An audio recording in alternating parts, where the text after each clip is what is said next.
sit back, relax, and get ready because this is Things Mom Never Said: Secrets to Aging Well.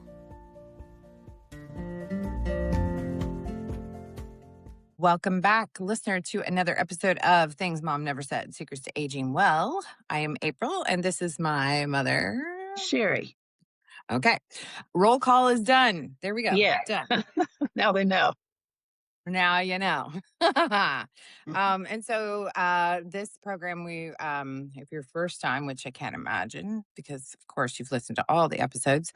But if it is your first time, then you don't know that we talk about what things my mom never told me, what things her mom never told her, what we now know as women, and in order to kind of help each other and help out.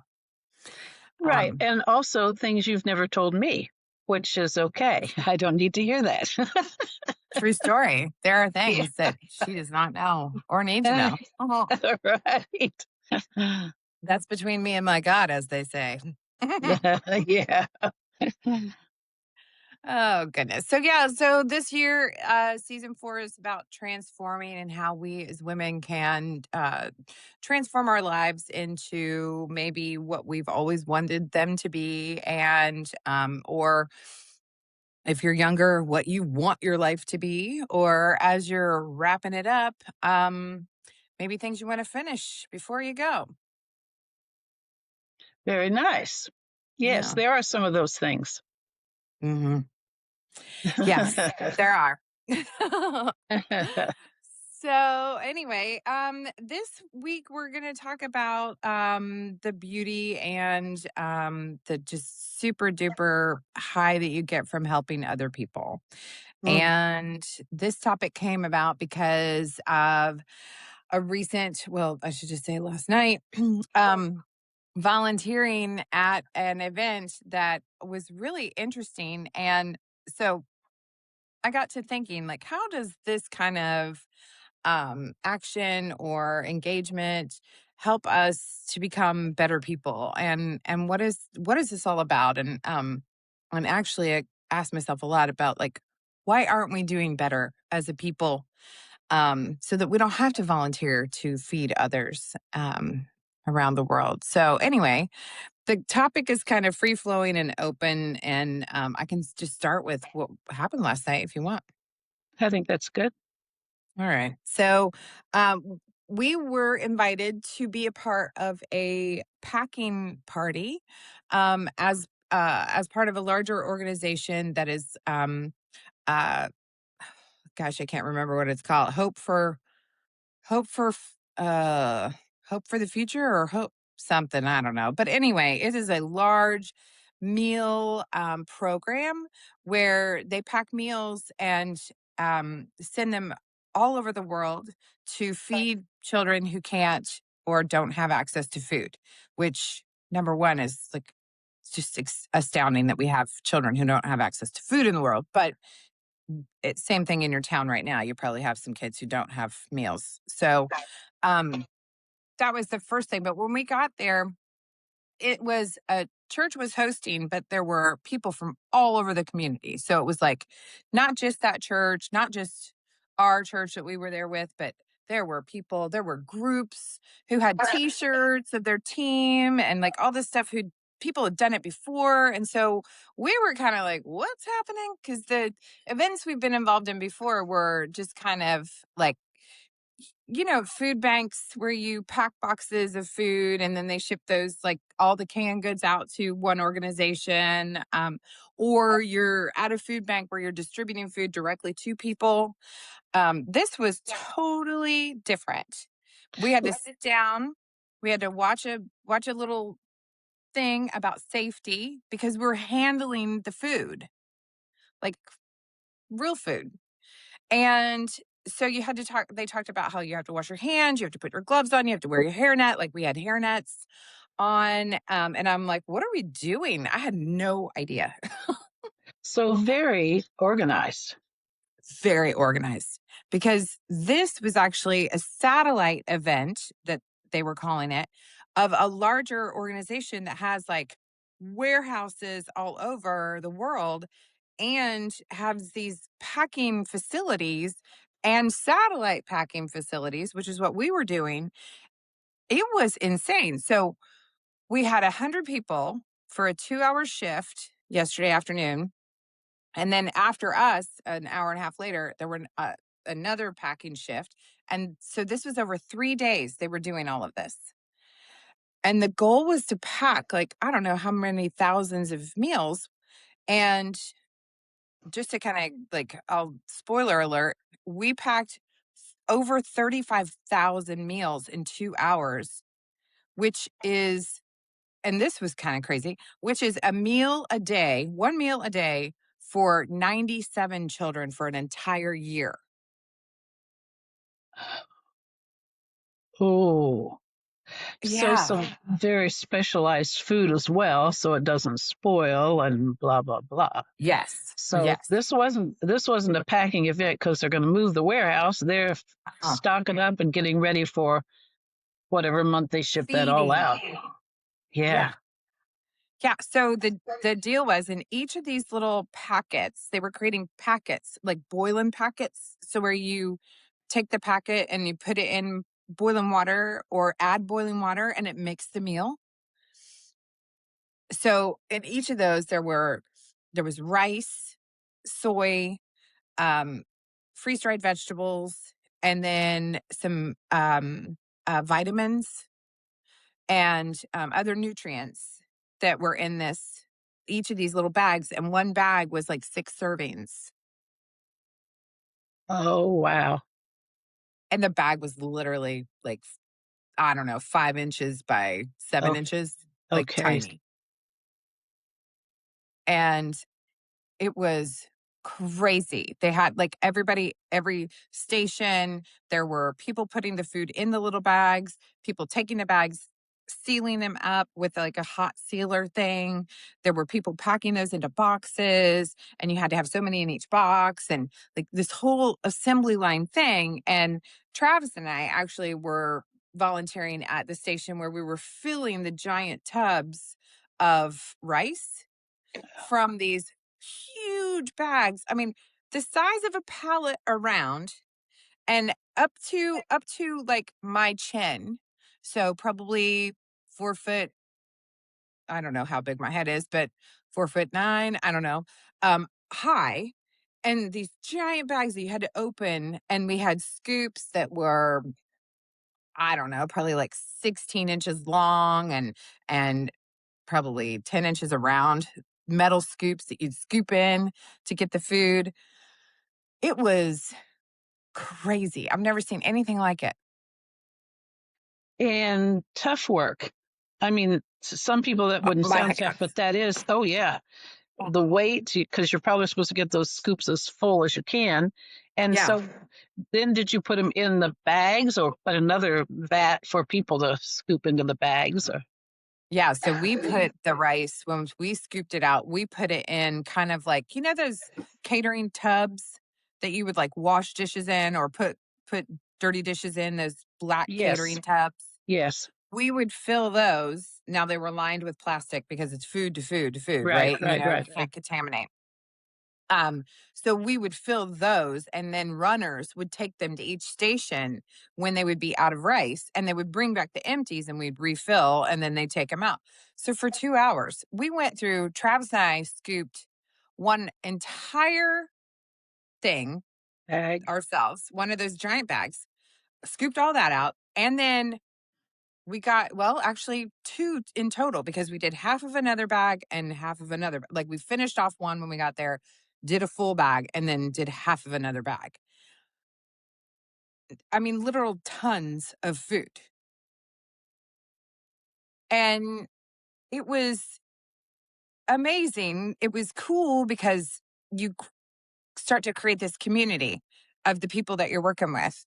And you're smiling, you're laughing, you're like talking to each other. It was so hot in there. It was like dripping sweat. My dress was drenched in sweat. Travis was drenched in sweat.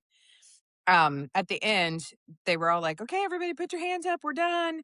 And I put my hands up and sweat was dripping out of my gloves down my arms. And I was like, "Holy crap, what is this? This is crazy."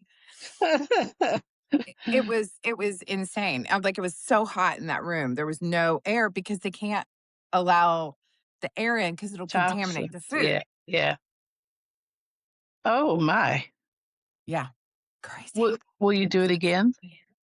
I would probably do it again. I might do a different station, to be Yeah. honest. Because yeah, that's a lot. It's a lot of bending over. When the bag gets down to the bottom, you're like down at your knees, bending to scoop rice, and my arms and hands today are sore. But Yeah. in the back of my head, I'm like, if that's the least of my worries, That's right. then I'm blessed. That's right. Absolutely. Because just thinking about the fact that that's I mean, it's a very nutritious meal. You've got the carbs from the rice. You've got the protein from the soy. You have all of the veggies that were in there, and then the added vitamins and things to help make sure you get enough nourishment and the right nutrition. It's a very nutritious meal, probably better than most people eat, Mhm. and also like portion size is what we should be eating, what our bodies need. Right. Right. So all that's lovely. But to think that that is like that's that's your only meal of the day, and then I start to think about how ab are we live in a society of, like, complete grotesque abundance Gluttony. and gluttony. Yeah, like, it's just oh, yeah. So all of those thoughts came on, and then afterwards, we go back in together, and you're in the thing, and, you're talking to everybody and they showed our numbers, what we did, how much we packed in the 2 hours that we were there, and which is very encouraging. But at the same time, I'm sitting there going, this is absurdly horrible that we as a human race have people who can't find food. And, yes, we should be helping to feed everyone because there's no sense in that. There's no reason why we can't feed our neighbor. And then it started turning up like all sorts of other things. Like I recently watched a program about regenerative agriculture and what they're doing now in indigenous communities where it's a dust bowl and they can't grow anything, and how they have used the the actual landscape and the water flow of when it does get rain, and how to create aquifers and create gardens in specific ways, like specifically curved to catch the rain. And so they're starting to do, and the more that they do that, the more that area becomes a fertile ground for growing. So like if we're feeding from this perspective and the farming community is helping from that perspective, and if we could get everybody into a place where they can eat locally, fresh, that would be ideal. But anyway, I spiraled out last night, just completely Yeah. spiraled out. I can imagine. And then there was one gal that was like, I just think that this is awful. This food is awful. And too bad we can't send them fresh vegetables and fresh this. And I was like, fresh? Do you know how I mean, do you understand how food works? Like that's not are you this is why we freeze dry things. Like Right. because there's no way. Right. Unless you have Yeah, a human chain around the world and you pass it from person to person. right? Which by the time it Still got to the, 30th person, it's it's already wilted. contaminated. Right, right, right. Yeah, and contaminated. I'm like, "Have you seen my cilantro? I take it home from the store, put it in my fridge, next day, it's like, "Bleh." Yeah. Done. Right, right. Yeah. Well, 2 things come to mind right off. Um, there's scripture that says the poor will always be with us. Mm. And the other that comes to my mind is, I remember, I think it was in Esther, the book of Esther. Anyway, her mother-in-law, Orpha, would send her out to the fields after the farmers had harvested, and the Mm, farmers always left grain in the corners of the fields so the poor could come there and harvest that and have. mm. And there's so many cultures, so many different ways that people are living, um, even what they eat and what's available in their countries, whatever. But um, I try to keep that in mind, not so it gives me an out, like, oh, well, the poor will always be with us. But that can do a real number on you when you're doing something that you are doing and you're going, it doesn't have to be like this. It doesn't have to be like this. But I will tell you, it will always be like that in this world because of sin, um, because God had a perfect garden planned and we blew it right off. So he knows what he's doing, and we should certainly continue to help other people with that. But don't let it take you down, I guess, is what I think in my mind. Absolutely valid. And I think that there's also the love thy neighbor piece of that. Yeah, yeah, You absolutely. can't you can't sit back and be complacent, and to the point where you're like, "Oh, somebody will figure it out," or there's organizations for that, and not be part of the love thy neighbor piece. Right, So right, right. it's important that we do that, and I think it's important also to hold yourself to the we could do better.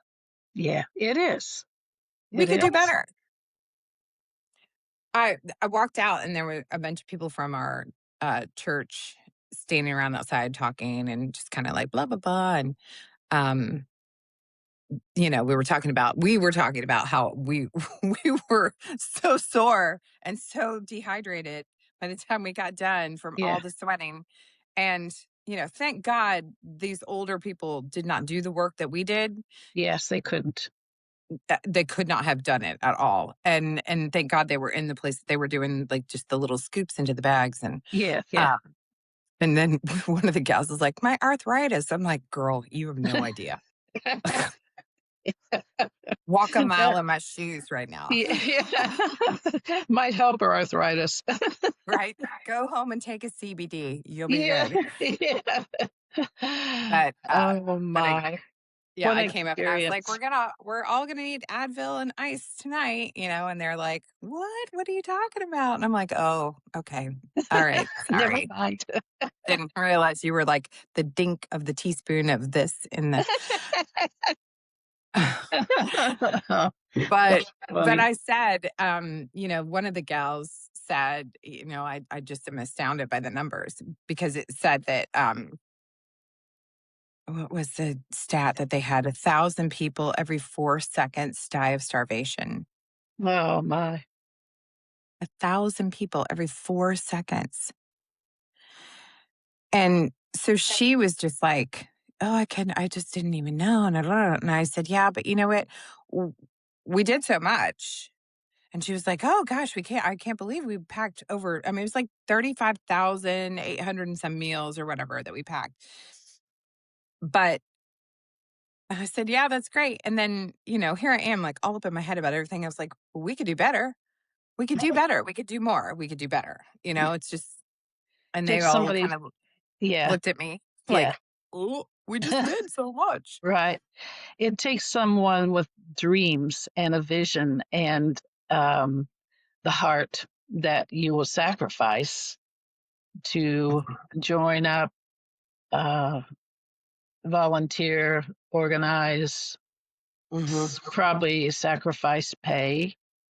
Um, you know, so it's a big deal. But the the rewards from that not only are in heaven, but our daily how we feel after we've done something like that.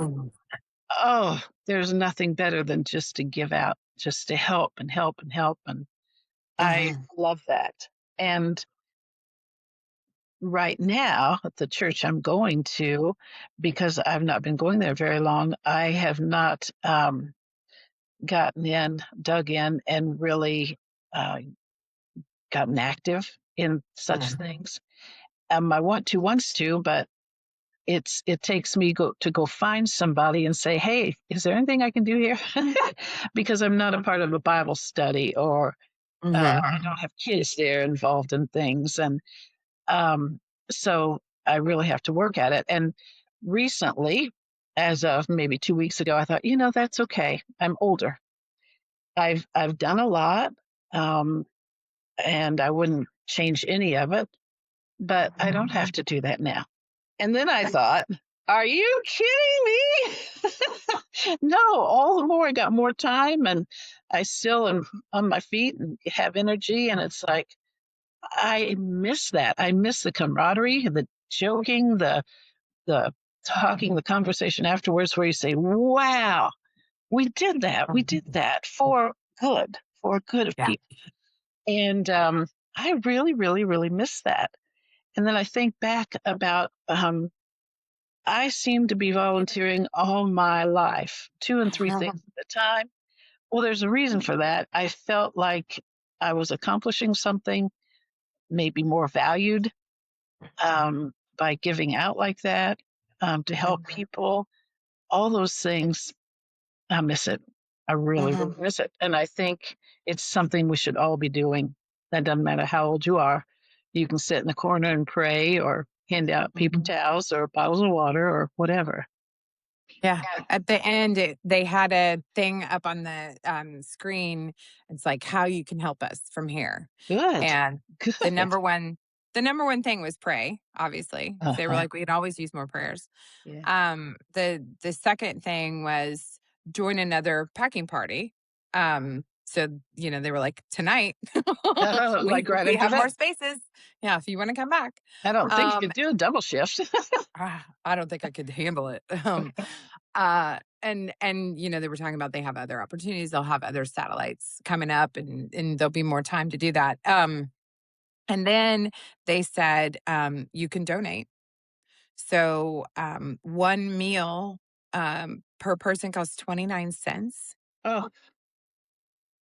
29 cents. I'm like, oh. yeah, So that right there, I'm like, oh. So they said if you want to feed a child for a year, it's $109. I'm like, well, who couldn't do that? that's right. I mean, well, maybe you can't, but Well, you can some, volunteer, right? yeah, You can do yeah, something. yeah. So, and then the other thing they had was they had a shop set up right in the lobby of the church. And when we came in, I was like, oh, that's kind of cute. They have a thing for whoever they support in their missionary work and whatever. Didn't think anything of it, but it was part of the organization. So they had all of these things that the people that they work with, the indigenous people that they work with, had created. So, fair trade items that they had made, and they were selling them to raise money for more meals. And it actually gives them a viable income too. And so it was kind of this full circle thing. So, guess who went crazy at the shop? Travis. Yes. Did he buy me something? No, no. But a bunch of things, and he was like, "Do you wanna get this peacock, beaded peacock?" And I was like, "No, no. Where do you wear that? It's not even a wear, it's a sit about. It's like a freaking peacock made out of wire and beads." And I was like, "No, we don't need to wear no, it's cute." Yeah. But we did come away with a few, like, well, I wanted this big basket. They had this beautiful basket, so I got this beautiful basket for fruit, to put on the Oh, counter. that'll be a great Um, thing to remember it by. yeah, it's super neat. And then we got some keychains for some little gifts Yeah. for people here locally, and then we got he he bought me a pair of earrings I'm not supposed to Mm. remember. um, Then we won't for talk about it. yeah, for my birthday or for Christmas or something coming up, is what he Hmm. said.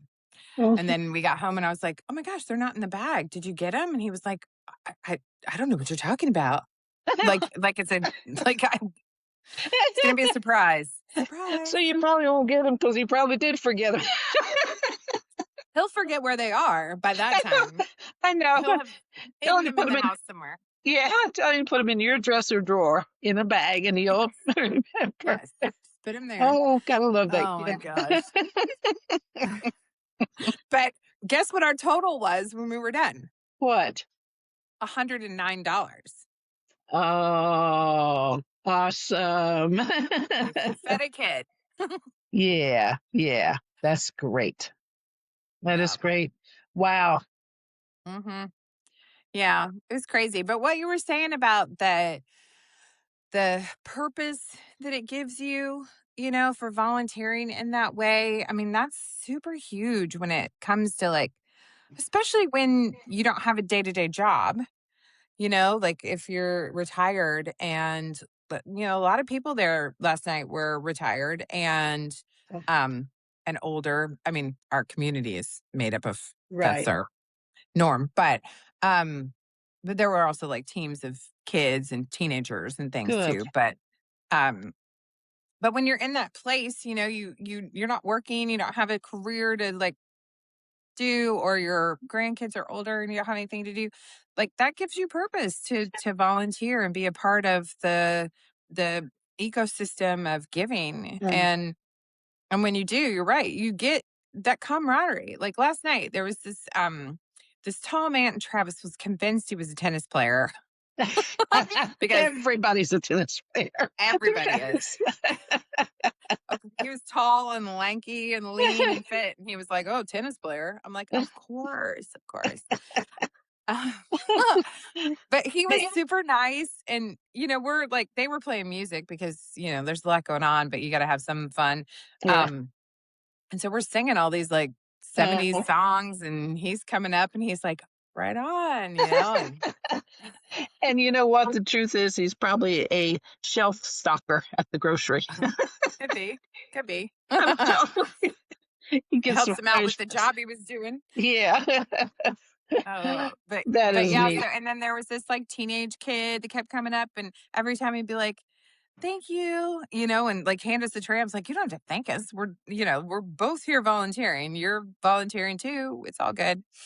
Um, so it was kind of fun. Like we had this thing That's going sweet. on, and then there was an older man that was doing those guys were runners. They would run the things back and forth to the tables from us, and this older man was had to be in his 80s. He was kind of hunched over, and why he volunteered for that job, I pride, ego, whatever it is. God's touch. Um, Probably shouldn't have been doing that job. But every time he came over, he was like grumpy, because we were filling those things up, and it was Oh, bless not his light. heart. And so he'd like plop one down, and I'd be moving the full ones over, to a section trying to create like an assembly line thing, and he'd just like throw it in the middle. Yeah. Thanks, Fred. Oh, shoot. So, but every time he'd leave, I was like, "Your dad seems upset." Talking to Travis. What did Travis say? Laughing his head off, I'm sure. The first time he was like, What? "What? What's my dad upset about?" I was like, "Dude, your dad over here, this guy." So you got a chance to make fun of somebody, huh? I mean, it wasn't making fun of him. It was just I like, know. Grumpy Gus is Yeah. back. Hello. Oh, shoot. Mm. Well, there's so much to be said for volunteering, and there's all kinds of avenues to volunteer. And it's So so many, so good, many. not only for us, I'm the people you're helping, but for ourselves. Yeah, well, we are supposed to be in charge of our giving opportunities at the church, and we're doing a very poor job of it. One, because nobody will call us back. Can you imagine? I'm calling. I'm like, our church would like to help your organization, and we'd love to have you come in and tell everybody about it. And let's like create a program so we can give to you. And volunteering, monetary, whatever, no one calls me back. So, number one, organizations call people back when they want to give to you. Right. Right. But there are so many. So, I have a list of like a huge list of like cards and this is like, I mean, there are so many, there are hundreds of places in our area, like hundreds on this list. I have a huge thing. And Wow. it's like so many places in need, so many, and and to, top it off, you've got things, national things like United Way Yeah. that parses out money to all sorts of these things. So you could give money, right? Like that's for some very easy ask. Hmm. But then boots on the ground is kind of what we did yesterday, where you got, you're helping in some way to help the organization then go and facilitate the ask from the people of like, I need food. And so we pack it, they go and distribute it. Um, so you can do boots on the ground stuff like that. Like one organization here, I was looking into asked for people to volunteer to help celebrate birthdays, Oh. to celebrate a child's birthday Mm. because they had no one. That right there, I was like, oh, Yeah. oh my Gotcha. God. In the heart. Right in the heart. I'm Yeah. like, why don't you just punch me right in the heart? Yeah, it was so crazy that that's their ask. I'm like, who wouldn't want to do that? I'm like, oh, just go sing happy birthday and be like, yay. Yeah. I mean, Is gut that wrenching. is that local children there in Yeah. Naples? Yeah, it's a home for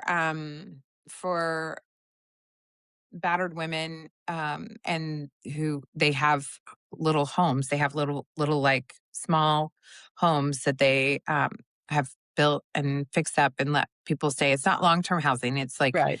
get you out of your situation, bring your kids out, Mhm. and let's get you back on your feet kind of thing. It's wonderful. Um, so they also have like move-in prep teams who will go and clean the little cottages and stock them full of food and diapers and whatever they need before someone moves in so they can just move in and they don't have to like worry about it. Mhm. So there's that kind of volunteering. There's so many things. We were looking at the larger picture too when we were trying to think about what we could do that's different.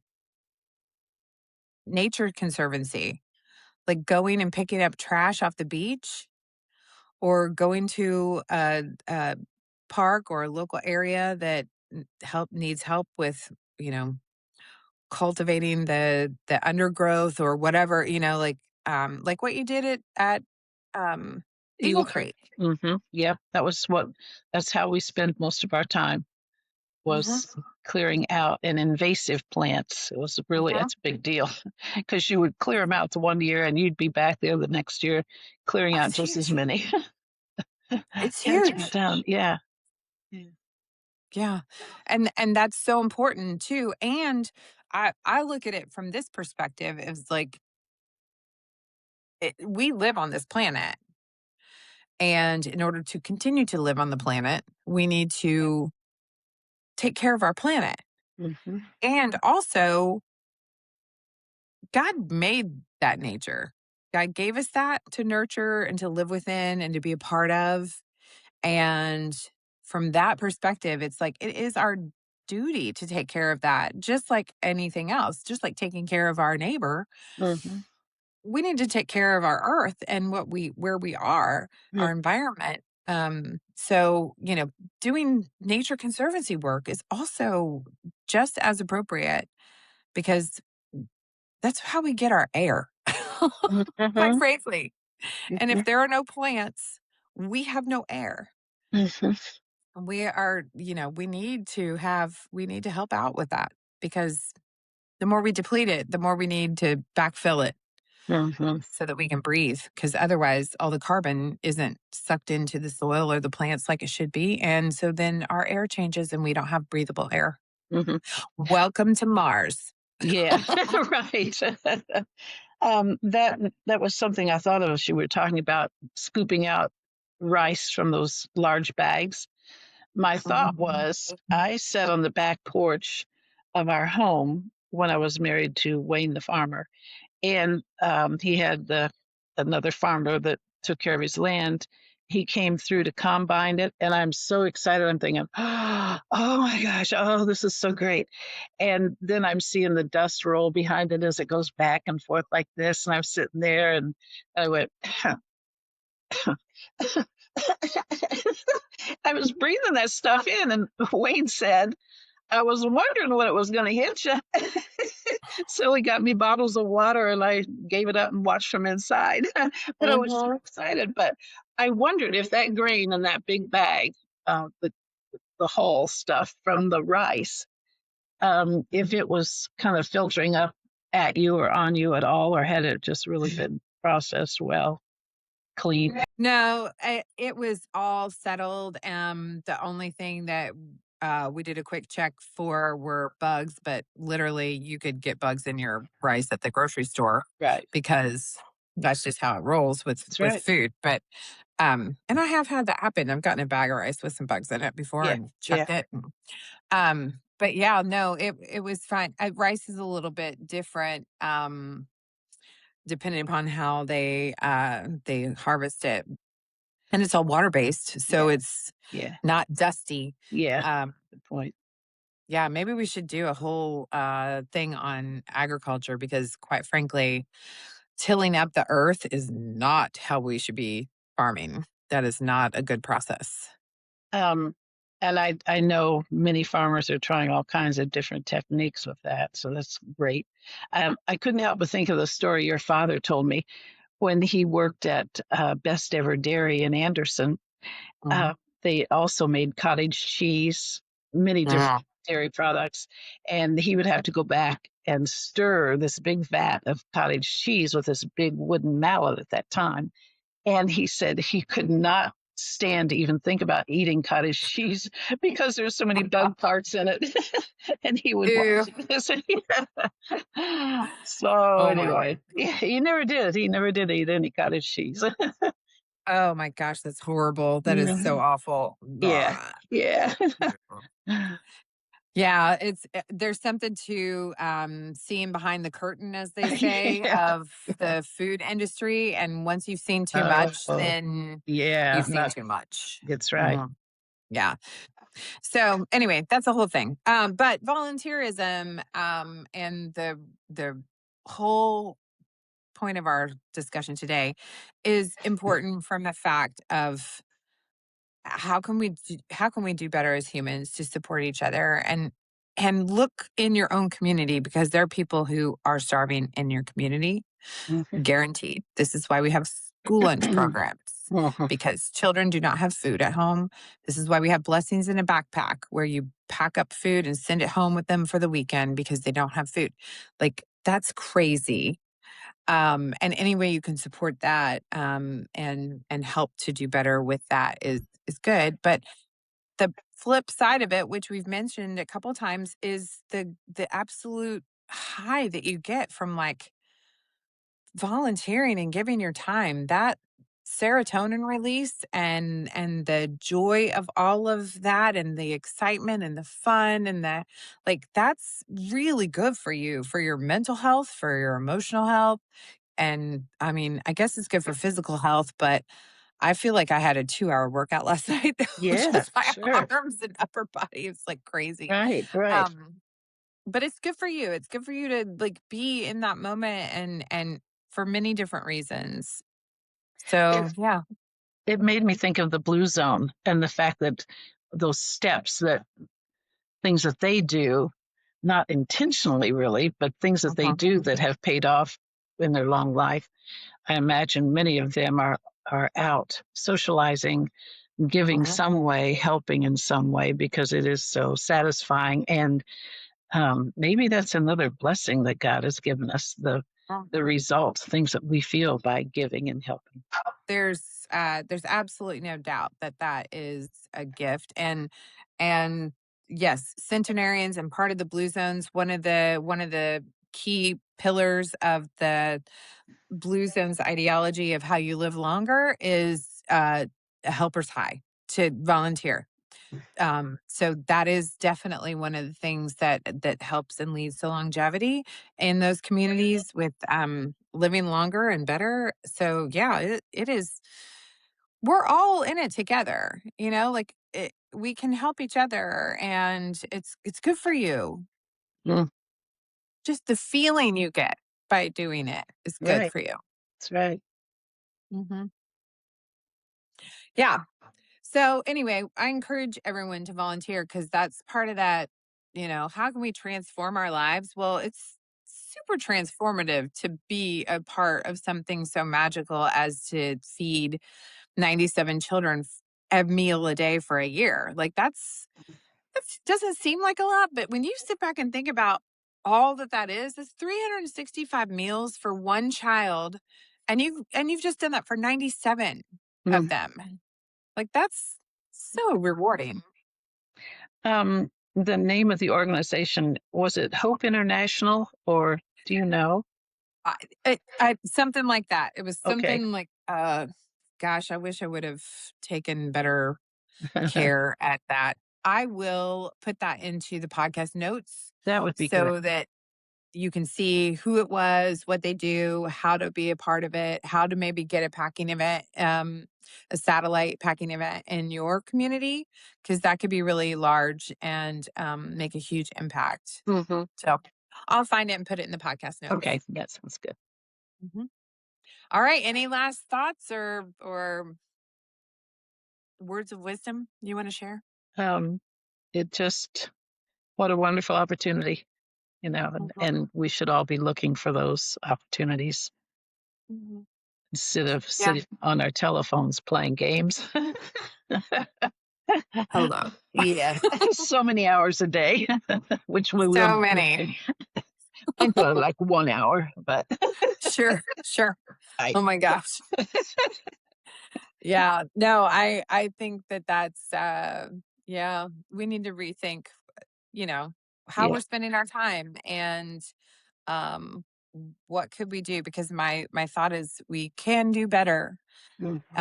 collectively and personally if we just do it, like yesterday Travis came home and he was like, "Oh, I don't feel like going. I'm sure I'll feel great when I get there, but I don't feel like going." Yeah, we've And all been but there. then afterwards, here we are. We just spent 2 hours sweating to the oldies and, like, Rejuvenated. seriously, yeah, rejuvenated, Yeah. feeling amazing, and then we're like, "Ooh, I gotta get some CBD and some Advil and some ice quick." But, yeah, you may not feel like it, but once you do it and Mhm. then think of it this way: the more you volunteer, the more serotonin you're releasing, the more good vibes and happy feelings you're having.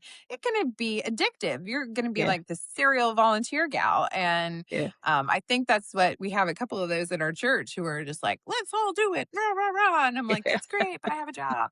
yeah. Um, Right. but it gives you the feels, and I mean, it feels good. And that's why people do it. And then they also do it because they see the need. And you're right. Like, Yes. they compromise so much. They sacrifice a good salary to work at a nonprofit. It's not, you don't get paid. No. And if you are, then you're not doing it right. Somebody's Right, that's right. shame, shame, shame. Yeah, Um, but yeah, it's not glory work. It's hard work. it It's is. really, really, really, really passionately believing that you can make a change, and that's the way you want to do it. And so, yeah, it's admirable. I remember one time at church, they were trying to get a group of people to go downtown Indianapolis to one of the missions and do some work. And at the time, I thought, oh, yeah, I can do that. I have done some of that in the past. But it's when I was married to Wayne, and I said, I want to sign up for this. And he said, "You what?" And you were supposed to sign up the card that you turn in each week with your name that you've been there and all that. Uh-huh. And I said, "So I'm going to put uh, the note on my card as they instructed us to do." And I said, "Did you want to do it?" And he goes, "I don't know what you do when you go to a place like that." And I said, "Well, this is a good time to find out." And he goes, "Yeah, put me down." So we went downtown and had the best time serving Uh-huh. homeless people and transferring food back and forth and setting tables, getting Uh-huh. napkins, getting drinks. And when it was all over, he couldn't stop talking about it. He had never Uh-huh. done that, and he just could not get over it. And he said, "We should do that all the time." And I said, "Yeah, yeah, it's a beautiful thing that many people, because they haven't experienced, they don't sign up and they don't know what it's all about." And Uh-huh. but it was a real eye opener to him. It was kind of Yeah. fun. Yeah. Yeah, I think when you've never done something like that and then you do it, it's like, "What?"